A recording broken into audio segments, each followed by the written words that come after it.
Senhor, obrigado pela tua direção, tua orientação, a tua palavra, a tua profecia. Senhor, sem a profecia o povo perece. Nós temos a luz da candeia que brilha até que o dia clareie. Senhor, nós vamos trazer o Senhor de volta à tua igreja. O Senhor irá cumprir a tua vontade. Por isso, Senhor, nos alegramos em ver tudo, Senhor, isso sendo praticado aqui na terra. Ó, Senhor, ganhando pessoas, ó, ajudando as pessoas a crescerem, a amadurecerem, Senhor, e ganhando mais outras pessoas, Senhor, a fim de que tudo possa convergir em Cristo, que Cristo possa encabeçar sobre todas as coisas. Senhor, muito obrigado, Senhor, por essa direção, por essa orientação. Nós queremos, Senhor, seguir a tua palavra profética até o final, até que venha o teu reino. Queremos nos alegrar naquele dia, mas enquanto isso, Senhor, nós queremos laborar no teu descanso. Ó Senhor Jesus, só pedimos que tua presença esteja conosco. Senhor, a tua presença nos dá descanso. Senhor, muito obrigado por tudo. Amém. Vou falar em português. Provérbios 29, versículo 18. Diz assim: não havendo profecia, o povo se corrompe, mas o que guarda a lei, esse é feliz. Provérbios 29, 18. Graças a Deus que nós, como disse o Caio, nós temos a palavra profética abundante, e essa palavra não cessa, não para, a revelação de Deus não para. E isso prova que Deus está conosco. Houve um tempo, depois que Deus criou Adão, Deus tinha liberdade de conversar com Adão, de buscar a presença de Adão, e Adão vivia na presença de Deus. Mas essa história dessa comunicação entre Deus e o homem cessou no dia em que o homem caiu, comeu da árvore do conhecimento do bem e do mal, que Deus disse para não comer, e o homem transgrediu contra a palavra de Deus, e assim o pecado entrou no homem, e pelo pecado a morte entrou no homem, e a morte passou para todos os homens. A partir daquele dia, a comunicação entre Deus e o homem começou a ficar rara, começou a ficar escassa. Deus não tinha mais canal de comunicação, a não ser alguns que nós vemos relatado na Bíblia, por exemplo, com Enos, né, quando nasceu Enos, os homens começaram a invocar o nome do Senhor. Depois nasceu Enoque, né, que Enoque andava com Deus, e Deus o levou para si. E mais para frente parecia não haver mais essa comunicação entre Deus e os homens foram se corrompendo. Quando chegou em Gênesis 6, já não havia 1.500 e tantos anos já haviam passado, e não havia comunicação entre Deus e os homens fizeram só o que era mal perante o Senhor. Isso está em Gênesis 6, podemos até ler, só para nos impressionar um pouco. Gênesis, capítulo 6.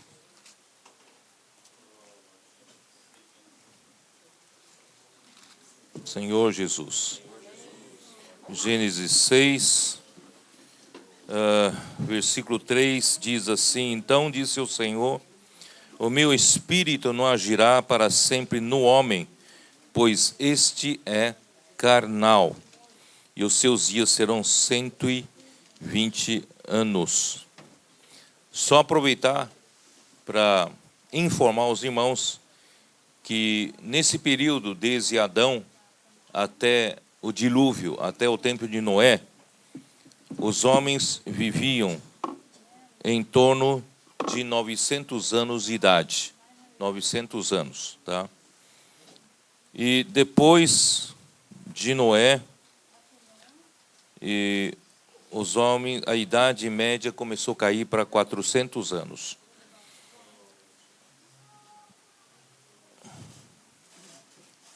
Eu vou aproveitar e falar.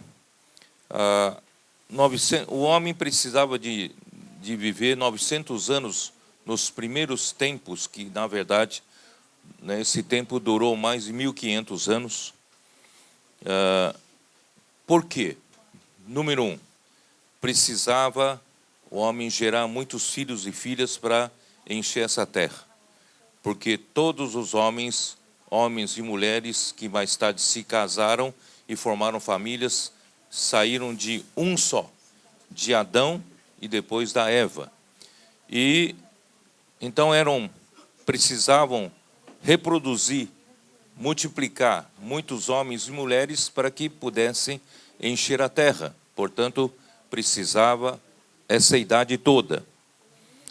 Mas, por outro lado, eu vou dizer uma coisa, talvez pouca gente tenha pensado sobre isso, que havia necessidade de chegar a 900 anos para que o homem precisava de muito tempo para adquirir algum tipo de conhecimento, de adquirir algum tipo de habilidade. Eu não sei se vocês conseguem me acompanhar, né? Por exemplo, hoje, as crianças não chegam a 7 anos de idade, já estão sendo alfabetizadas, certo?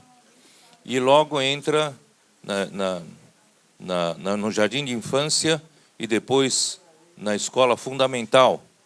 E assim começa a estudar para adquirir algum conhecimento e adquirir alguma habilidade. Mas naquele tempo não tinha nada disso. Não tinha escolas, não tinha forma de adquirir conhecimento. Então, para que o homem, naquele tempo, pudesse adquirir algum conhecimento, se tornar habilidoso em alguma coisa, para que ele seja útil, né, na sociedade, demorava-se muito tempo. A maturidade vinha depois de, quem sabe, 300, 400, 500 anos ou 600 anos de idade, para ele ser alguém mais maduro na época, certo? Mas hoje, graças ao avanço, né, das coisas, hoje nós com 50, 60 anos já temos homens experientes, e com 20, 30 anos já temos homens habilidosos, né, com muito conhecimento para, né, ser útil à sociedade.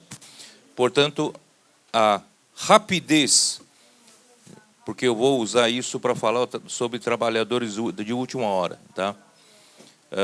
A rapidez com que hoje se aprende conhecimento ou alguma habilidade é muito maior do que nos primeiros tempos.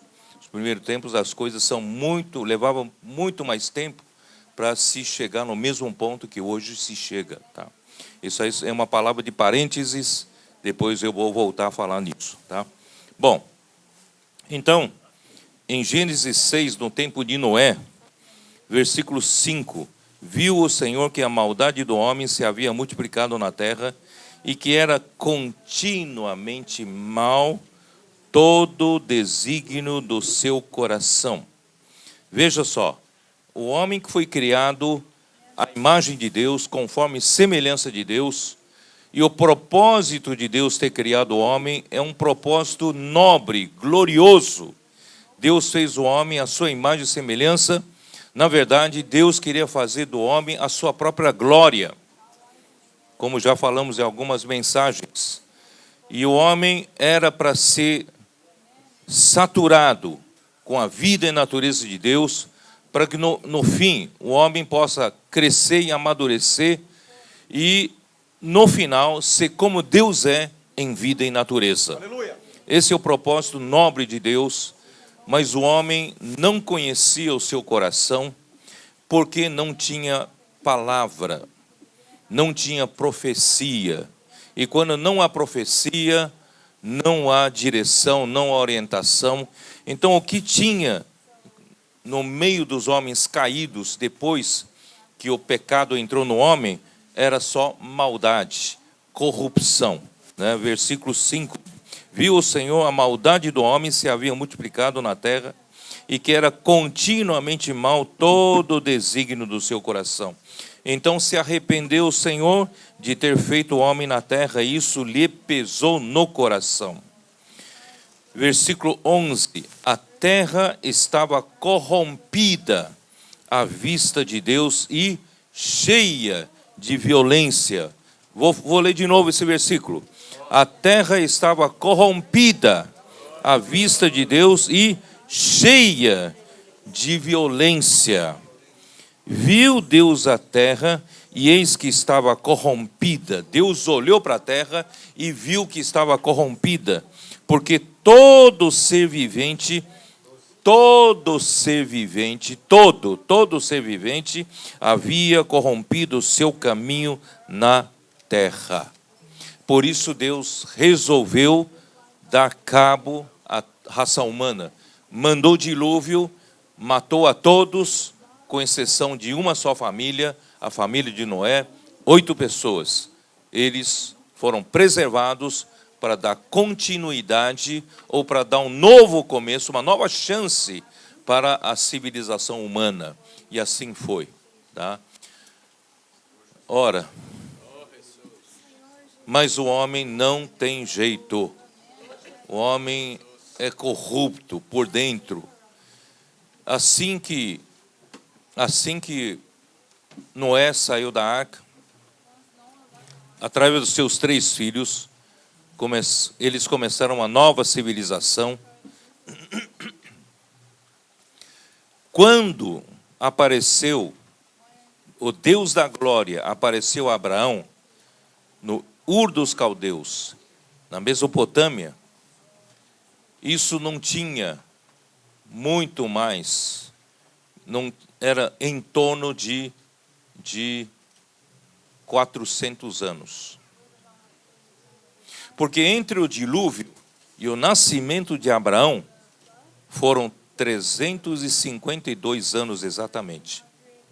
352 anos. E era exatamente o ano em que o Noé também morreu. Noé morreu, então, 350 anos depois do dilúvio. Então 352 anos, 2 anos depois, nascera Abraão. E quando Abraão nasceu, não havia um homem na terra que adorasse o Deus verdadeiro. Nem mesmo seu pai. Josué, é isso, né? 24:2 fala que seu pai era um adorador de outros deuses. E a tradição nos diz que o pai de Abraão, Tera, era até um fabricante de ídolos, fabricava ídolos. Então, Abraão não nasceu num lar que conhecia o Deus verdadeiro. Ou conhecia, mas não adorava. Mas Deus, por que depois do dilúvio e 300 e poucos anos, irmão, naquele tempo não era nada, porque o homem vivia 400 anos, era só uma geração. Então 350 anos era muito pouco tempo para o homem se corromper. E Deus rapidamente perdeu logo o controle sobre esses seres humanos. Por que isso aconteceu? Depois do dilúvio, os homens deveriam estar com muito medo de ofender a Deus. Os homens deviam viver com muito temor a Deus, vendo aquela geração toda perecer, né, através do dilúvio. Então, seria uma geração pós-dilúvio, uma geração temente a Deus. Não deveria ser? Temente a Deus. Né? Hoje, por acaso, no meu celular apareceu uma coisa, eu fui dar uma olhada, era tsunami que aconteceu no Japão, acho que 2011, uma coisa assim, não é isso? Em 2011.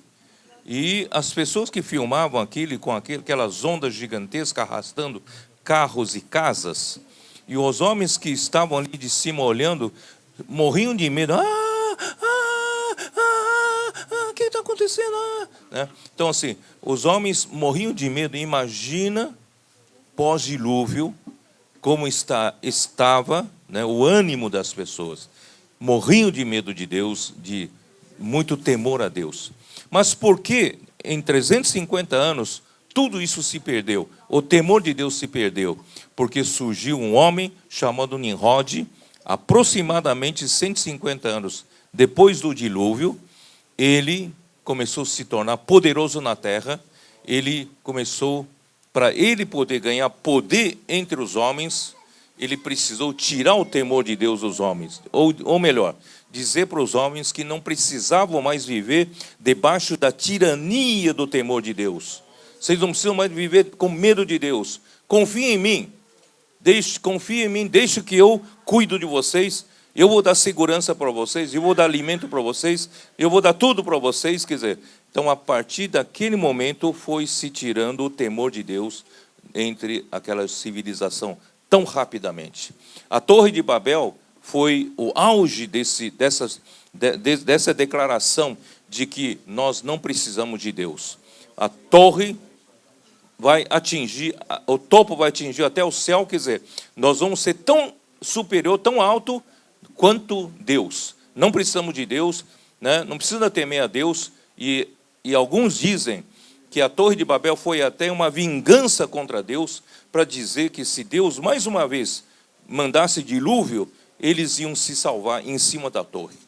Então, assim, imagina aonde chegou, né? Onde chegou o homem com a sua maldade, com a sua corrupção, né? Portanto, irmãos, você e eu precisamos conhecer a nossa natureza caída. Nós temos a mesma natureza corrompida, corrupta, e por muito pouco a gente se deixa corromper. Por isso precisamos vigiar-nos. Se você se afasta da palavra do Senhor, de alimentar da palavra do Senhor, facilmente você se corrompe. Se você se afasta do convívio da igreja, você facilmente se corrompe. Se você se afasta da vida da igreja, ou da comunhão dos irmãos que te ajudam, né? Os irmãos que te ajudam a manter-se de pé, a manter-se saudável, e você se corrompe em poucas semanas. Por isso, irmão, nunca devemos nos afastar da vida da igreja. Não pense você que eu sou forte, eu posso me afastar do Senhor, vou experimentar, né, um pouco, tirar férias do Senhor, tirar férias da vida da igreja. Irmãos, isso jamais pode ocorrer, porque em pouco tempo nosso coração se esfria, depois para voltar vai ser muito difícil. Portanto, irmãos, conheça a você mesmo. Bom, não é esse ponto que eu queria falar. Esse homem viveu assim, irmãos, aqui na terra. Não havia quem fizesse a vontade de Deus. É por isso que Paulo fala em Romanos, capítulo 1, Romanos capítulo 3, ali diz assim, versículo 10. Como está escrito, não há justo, nenhum sequer. Versículo 11, que eu quero enfatizar. Não há quem entenda. Não há quem busque a Deus.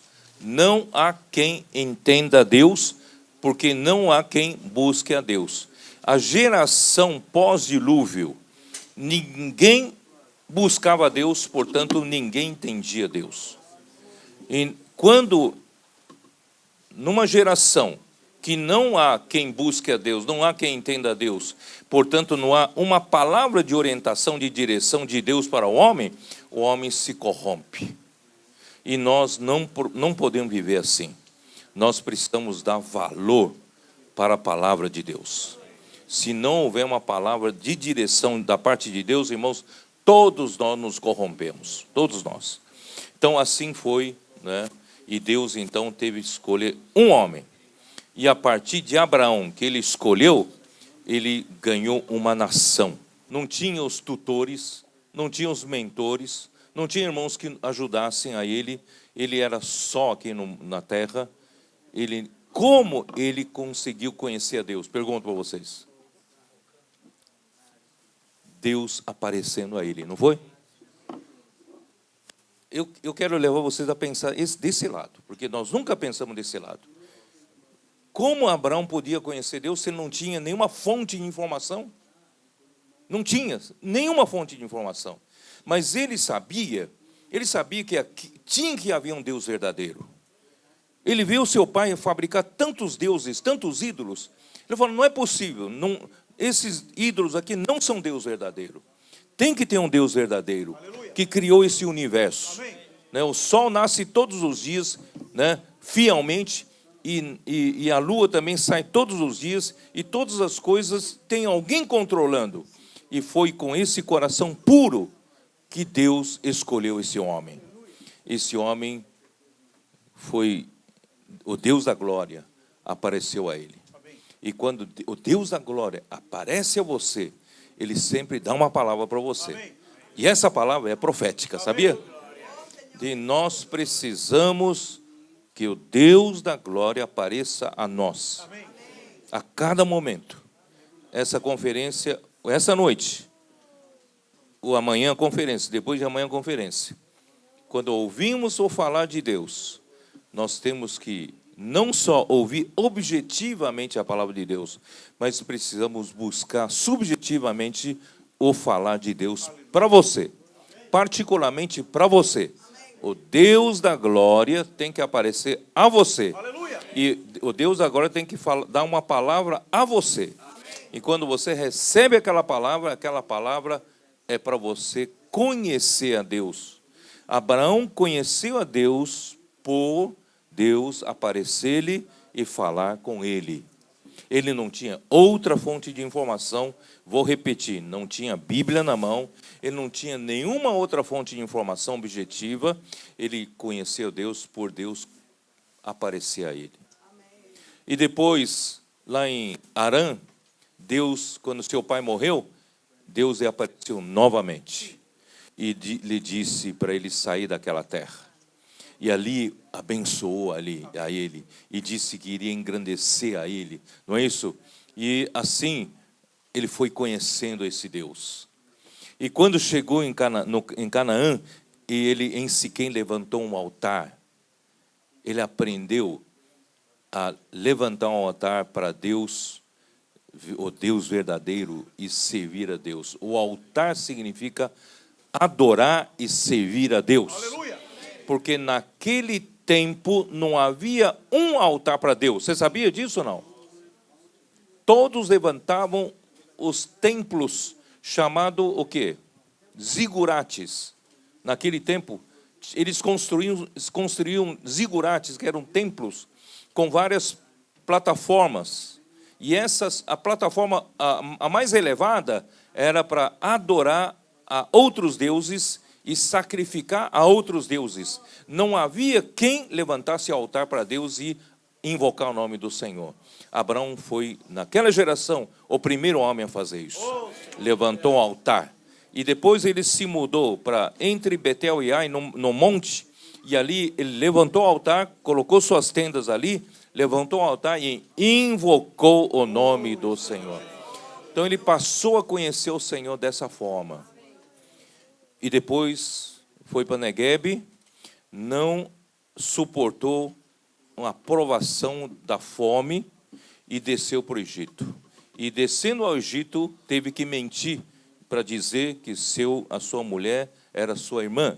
E quase que a Faraó possui a sua mulher, Deus não permite, mas Deus salvou de acontecer isso, mas ele saiu do Egito muito rico. Muito rico. Deus queria abençoá-lo, né?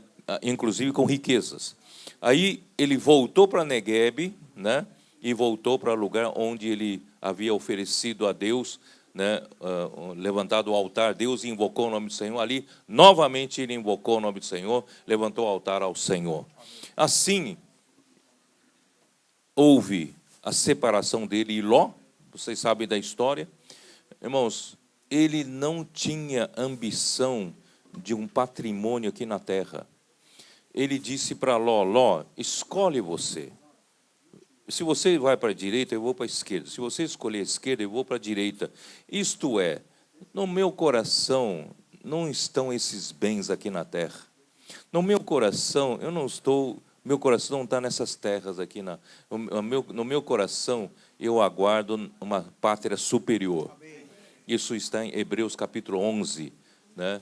Abraão, ele esperava, né? Aguardava a cidade que tem fundamentos.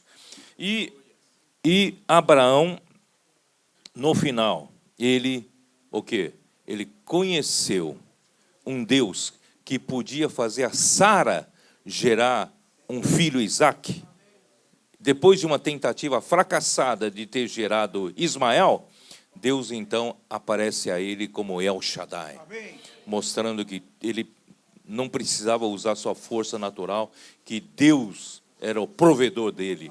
Deus podia suprir o que lhe for necessário. Quer dizer, ele passou a conhecer Deus através do falar de Deus e através da experiência que ele teve com Deus. E Romanos 4, Paulo fala o quê? Paulo fala que Abraão conheceu um Deus. Como era Deus dele? Versículo 17. Como está escrito: por pais de muitas nações te constituí, perante aquele no qual creu, o Deus que vivifica os mortos e chama a existência as coisas que não existem. Que Deus Abraão conheceu? Se você pedisse para Deus, ou se pedisse para Abraão, põe num papel, que Deus você conhece? Que Deus você tem? O que ele vai pôr aqui? Ó? Eu conheci o Deus que vivifica os mortos e que chama a existência as coisas que não existem. Se eu pedir para você agora, pega um papel, escreve que Deus você tem. Você consegue escrever o quê? Escreve agora, escreve o que Deus você tem. Que experiência você teve com Deus? Abraão conheceu a Deus através das aparições, do falar de Deus e das experiências que ele teve com Deus, de vitória e de fracasso também. Ele fracassou gerando Ismael, mas Deus lhe deu a experiência de que Deus é o Deus que vivifica os mortos, que chama a existência as coisas que não existem. Irmãos, é isso que eu quero dizer. Quando chegou no povo de Israel, já vou ir um pouquinho mais adiante, chegou no povo de Israel, era um povo que Deus queria fazer desse povo seu povo de propriedade exclusiva. Porque aqui na terra todos os povos eram pagãos, todos os povos adoravam a outros deuses. Deus queria um povo aqui na terra que o adorasse, amém, que fizesse a sua vontade, que fosse uma nação santa, reino de sacerdotes. É ou não é? Isso está em Gênesis, Êxodo 19. Não é? Esse povo não conhecia ele. Não conhecia ele. E quando Deus começou a falar com Moisés, a sua lei, os seus 10 mandamentos, começou a falar com Moisés, no Monte Sinai, por meio de escuridade, relâmpagos, trovões, vozes de trombeta. Vocês se lembram daqueles versículos, não? Se lembram? Deus começou a falar na frente do povo para Israel desse jeito. E o povo ficou com muito medo, muito medo. O povo então falou para Moisés: Moisés, Deus não precisa falar desse jeito na nossa presença. Que Deus fale contigo. Nós estamos com medo. Deus fale somente contigo. E depois você nos transmite o que Deus falou. E tudo o que o Senhor falar, nós faremos. Vocês entendem disso ou não? Então, o povo não quer ouvir falar de Deus. O povo quer que Moisés fale com Deus. Irmãos, se você não tem o falar de Deus, você não conhece a Deus. Aí Deus então deu as 2 tábuas da lei. E mais tarde deu várias leis. E as 2 tábuas da lei, os 10 mandamentos, irmãos, é uma fonte, pela primeira vez na história humana, uma fonte escrita, uma fonte externa do conhecimento de Deus. Acho que você nunca pensou assim. Pela primeira vez, irmãos, o homem tem uma coisa escrita por Deus, para o homem conhecer a Deus. Eu sou Deus, eu sou Senhor, vosso Deus, que vos tirou do Egito, da escravidão, da casa da escravidão. Mandamento número 1. Vocês estão me olhando como se fosse o quê? Só mandamento 1, você já tem oportunidade de conhecer que Deus você tem. Ele é um Deus Jeová, ou Javé, o Senhor. O Senhor aqui eu vou transliterar. São 4 vogais. Y, H, W, H. Só tem vogais, só tem consoantes. Não tem vogais, é difícil você pronunciar. Por isso que alguns pronunciam Javé, outro Yahvé, mas de qualquer forma, ele é um Deus que nos tirou do Egito. Como é que o Senhor tirou você do mundo? É esse Deus. Você tem que conhecer esse Deus que tirou você do mundo. Com 10 pragas, milagres, prodígios, sinais, tirou você do caminho da perdição. Ele pagou alto preço. Deu seu próprio filho para morrer por nós como cordeiro pascal. E com seu sangue nos livrou da morte do primogênito. E hoje, nós nos livramos da tirania de Faraó no Egito. E nós estamos na casa de Deus, vivendo a vida da igreja. Aleluia. Irmãos, é esse Deus que você tem. Com a mão poderosa te pôs aqui. Eu estou falando só do mandamento 1. Se eu não falasse isso, você não ia aproveitar o mandamento 1 para conhecer a Deus. Irmãos, é assim que nós precisamos conhecer a Deus.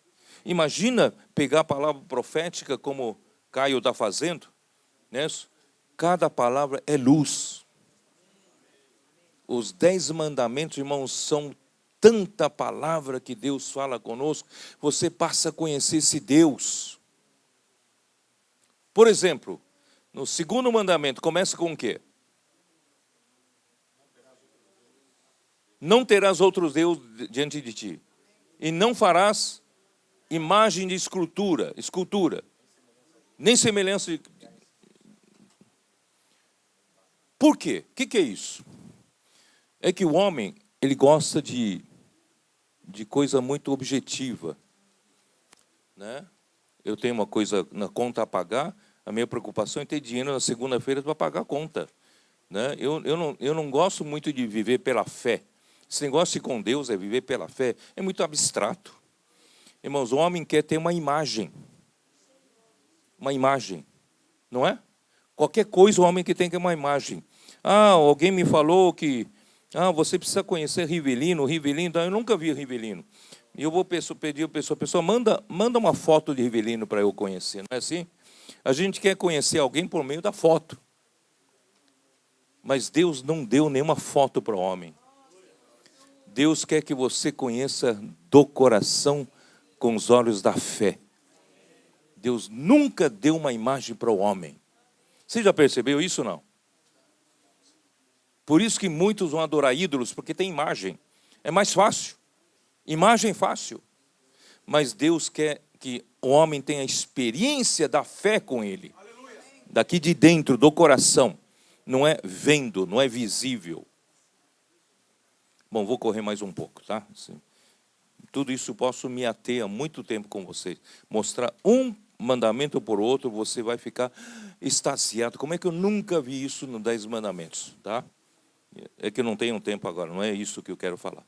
Eu quero mostrar para vocês que quanto mais, irmãos, chega no final dos tempos, a nossa fonte de informação do conhecimento de Deus aumenta e muito. Ou não? O que nós temos hoje para conhecer Deus? O que você tem? Que Abraão não teve, que o povo de Israel não teve. Você tem essa palavra maravilhosa. Você tem toda a Bíblia para você conhecer Deus. Mas você lê a Bíblia? Muitos não leem direito a Bíblia. Muitos não aproveitam cada palavra aqui para conhecer a Deus. Cada palavra aqui é para conhecer a Deus, irmãos. Você tem um alimento diário que alguém trabalhou e entregou para você. Uma palavra saudável, pura. Você não precisa se preocupar que não tem fermento aí. Mas você, entrado, Riverino ensinou vocês a aprofundar na palavra, não é isso? Ruminar, rabiscar, né? Ter comunhão sobre a cada palavra. Irmãos, isso é aproveitar cada palavra para conhecer a Deus. É ou não é? Então, antes de continuar, vamos ler Mateus 20. Já que os irmãos mencionaram isso, Mateus 20.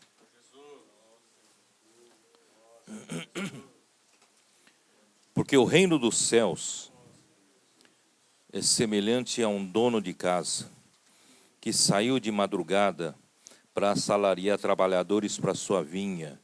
Irmãos, quem é esse dono de casa? Nosso Senhor.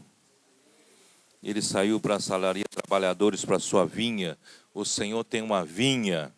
Ele quer produzir, ele quer colher fruto dessa vinha, não é? Então, tendo ajustado com os trabalhadores a 1 denário por dia, mandou-os para a vinha. Então, esse é o primeiro, os primeiros trabalhadores. Os primeiros trabalhadores têm 12 horas de jornada. 12 horas, tá? Então, os primeiros trabalhadores, vamos supor, os primeiros trabalhadores, Abraão, ele tinha pouco acesso ao conhecimento objetivo, mas ele foi conhecendo a Deus cada vez que Deus apareceu a ele, foi falando com ele, ele foi um vencedor. É o pai da fé, não é? Ele trabalhou desde a hora zero. Aí, saindo pela terceira hora, versículo 3. Saindo pela terceira hora, viu na praça outros que estavam desocupados. E disse-lhes: ide vós também para a vinha, e vos darei o que for justo. Eles foram. Esses de terceira hora, quem são? Não sei. Talvez sejam alguns do povo de Israel. Ou experiência de Davi, não é isso? Eles foram e terceira hora. Já 3 horas depois de Abraão. Terceira hora. Então, eles vão trabalhar por 9 horas. 9 horas. E depois, saindo outra vez, perto da hora sexta e da nona, procedeu da mesma forma. Sexta hora, tem 6 horas de jornada que resta aquele dia. E nona hora, tem 3 horas restantes do dia para trabalhar. A parábola deveria parar por aqui, porque aqui o Senhor está chamando de 3 em 3 horas, não é isso? 3 em 3 horas. Hora zero, hora terceira, hora sexta, hora nona e hora 12 o Senhor voltava. Mas não, aqui apareceu uma coisa extraordinária. Ele, na última hora, na hora 1/10, dá uma olhada no versículo 6. E saindo por volta da hora 1/10, encontrou outros que estavam desocupados e perguntou-lhes: por que estivestes aqui desocupados o dia todo? Responderam: porque ninguém nos contou. Então lhes disse ele: ide também vós para a vinha.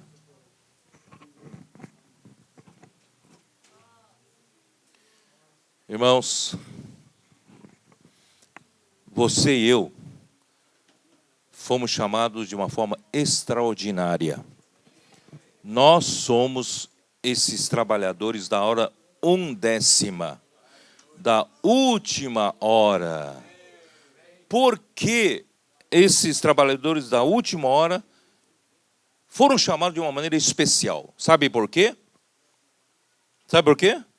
Porque a velocidade de comunicação e facilidade de comunicação e pelo desenvolvimento da tecnologia que nós temos, irmãos, hoje, qualquer coisa que nós fazemos, ela é imediatamente jogada para o mundo todo. Por exemplo, o meu amigo ali, o meu irmão ali, o Jonathan, ele está transmitindo ao vivo.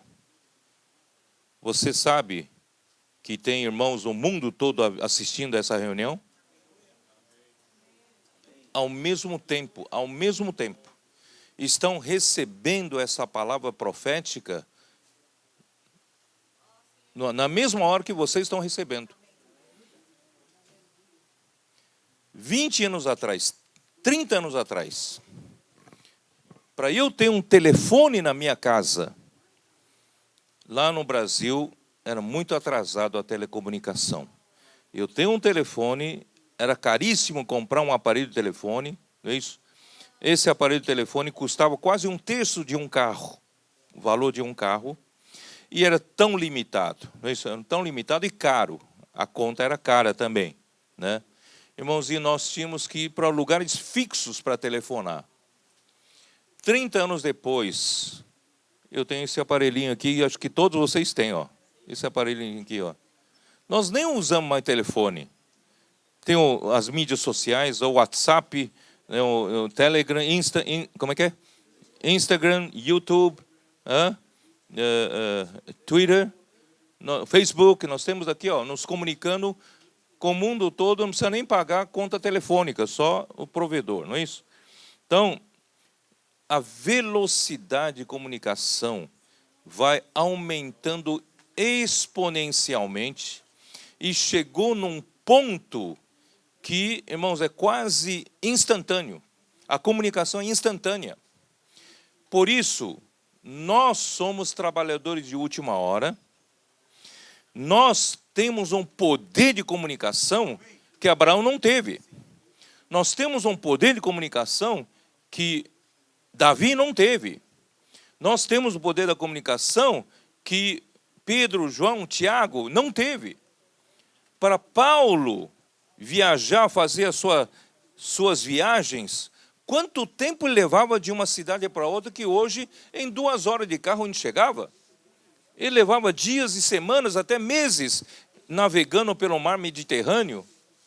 E hoje, nós viemos de avião de São Paulo até Boston por 11 horas. 11 horas, né? 11 horas. Eu vim com a minha família, com meu pai, de Hong Kong para Brasil, em 46 dias de navio. 46 dias de navio. Hoje, você vem em 20 horas. A facilidade de transporte, a facilidade de comunicação. Irmãos, hoje a velocidade está altíssima.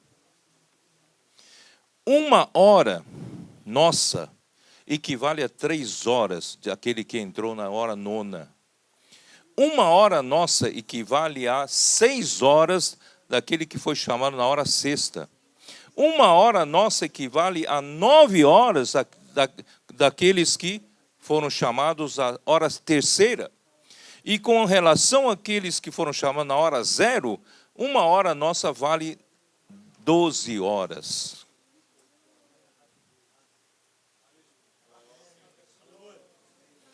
A nossa responsabilidade também se multiplica. Então, infelizmente, na igreja, parece que nós ainda estamos no século passado. Parece que nós ainda estamos 30 anos atrás. Irmãos, as coisas têm que andar rápido. Rápido, inclusive, dependendo de mim e de você. cada palavra que chega, eu tenho acesso à palavra que é falado num lugar, você tem acesso via internet, como é que é? Online, on time, não online, na mesma hora. Você, como é que é? Just in time, né? Just in time. Você tem na mesma hora. Só que quantos aproveitam isso? Parece que nós ainda estamos no 30 anos atrás. Quantos pegam, valorizam essa palavra profética que está sendo dada? Um pouquinho que o Caio está entrando para poder redigir aquilo, ele foi salvo. Você também pode ser salvo. Por isso que precisa aproveitar a comunicação, a velocidade de comunicação hoje, para a gente conhecer mais a Deus. Abraão levou anos e anos para conhecer coisas que você pode hoje conhecer em algumas semanas, alguns meses. Claro que a vida demora para amadurecer, mas, irmão, você pode amadurecer mais rápido, ou não?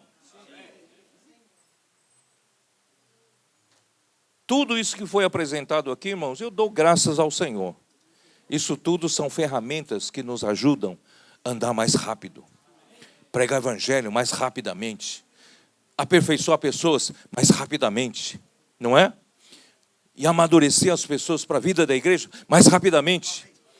E hoje, nós que estamos já na vida da igreja, não podemos marcar passo, não podemos ficar empurrando com a barriga. Vamos procurar também crescer, amadurecer mais rapidamente.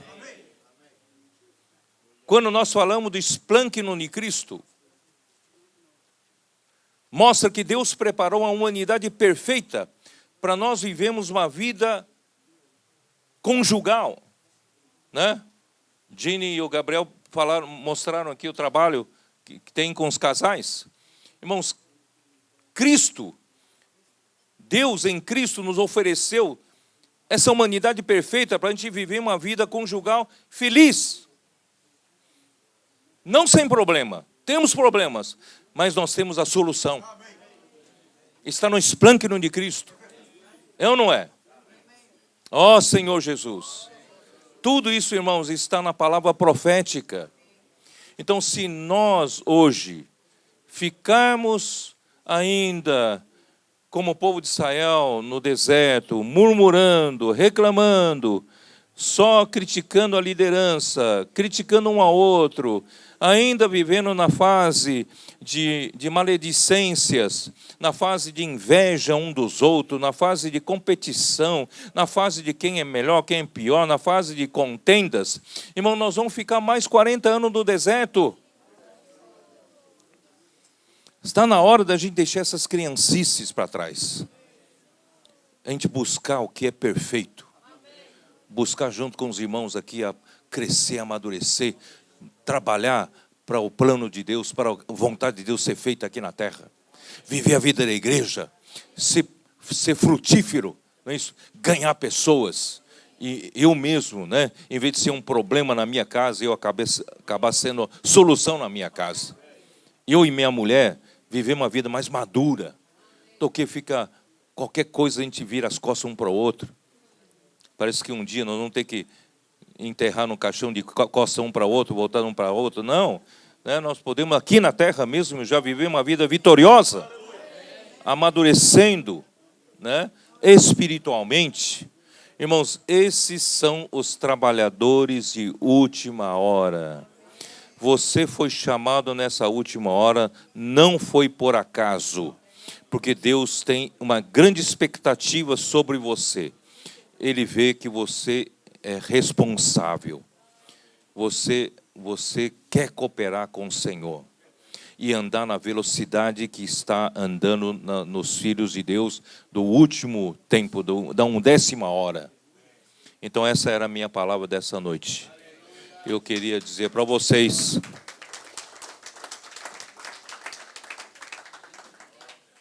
continuem fazendo o que vocês estão fazendo, mas procurem vocês mesmos conhecerem melhor esse Deus.